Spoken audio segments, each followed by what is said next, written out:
Hey there, my name is Uzioma. Welcome to today's video. And in today's video, I am going to be giving some encouragement to new business owners, renewed business owners, and myself.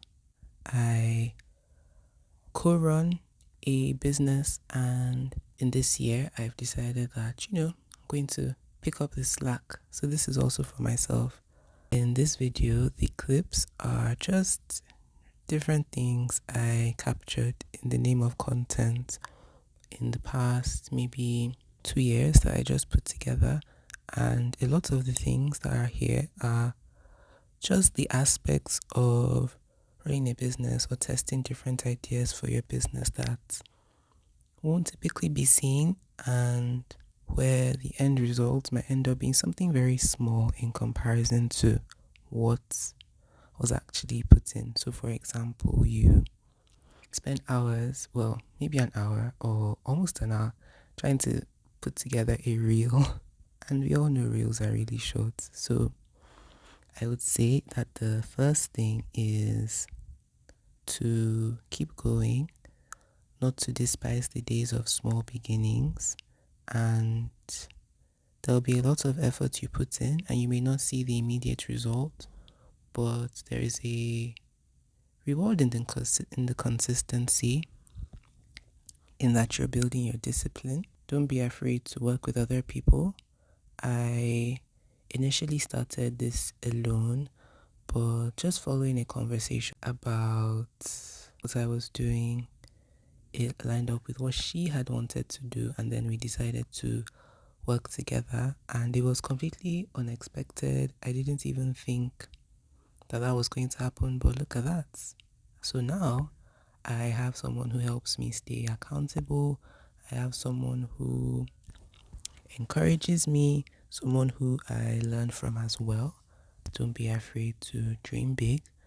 When I first started, really my thoughts were very, very small, to be honest. I was thinking of things in terms of, okay, let me just do something that would just cover my costs. But why?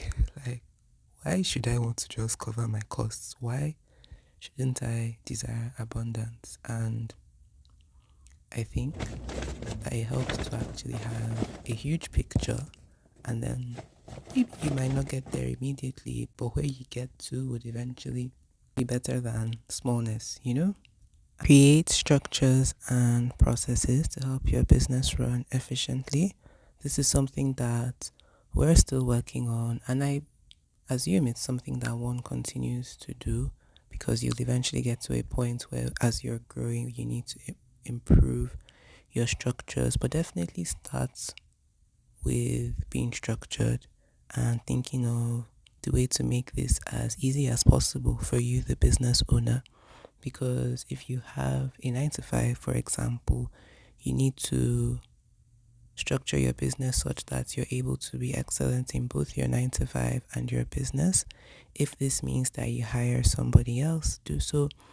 If this means that you pay a little for a scheduling tool, or maybe even not in terms of actually paying for a tool, but maybe putting in the time to research to find tools that will help you do things efficiently, definitely do so. It's worth it. Invest in yourself, learn. If there's an area where you're struggling, find a way to learn more about it and implement the things that you learn. Don't be so focused on what everybody else is doing. Everyone has their skills, everyone has their talents. We all have our lane that we're meant to be running on. And if you are trying to adapt or maybe adopt what you see everywhere else, then you take away from your uniqueness.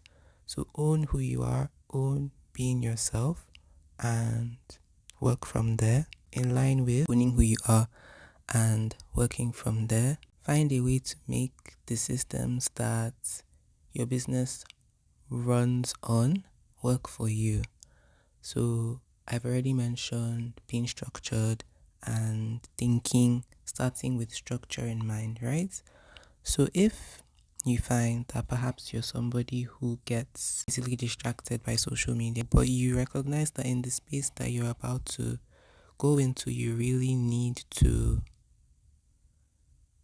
make the most of social media for the sake of your business, then perhaps, use a scheduling tool and then create a limit on your phone. So Instagram, you can create a time limit. So perhaps you do 10 minutes, 15 minutes, a 15-minute limit. So you get a warning when you've been there for a long time.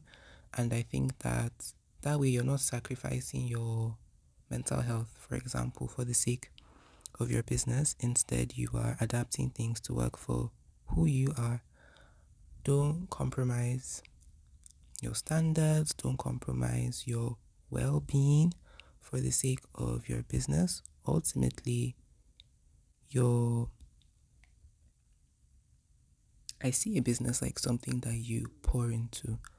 So if you aren't doing well, then I believe your business is a reflection of that. So even if, right, you're not doing well internally yourself, but you're able to make money, I think that in the end, you're going to get to the point where something is going to crash.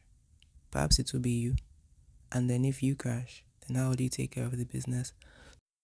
Don't try too many new things at once. So if you've started doing something, then you have a great idea that you think will be a wonderful addition to your business. Perhaps just note it somewhere and make sure you're doing the best that you can in what you already have before you add something on. I feel like this may vary in different situations, but what I found is that sometimes I kept on thinking of new things that we could do, new things that we could add, and then that kind of um, limits the amount of focus you have on the core of what you actually do. So perhaps it would have been better if I had chosen to just focus for an extended period of time and then moving on to additions. Thank you for watching. Share your tips in the comments and have a great day. Bye.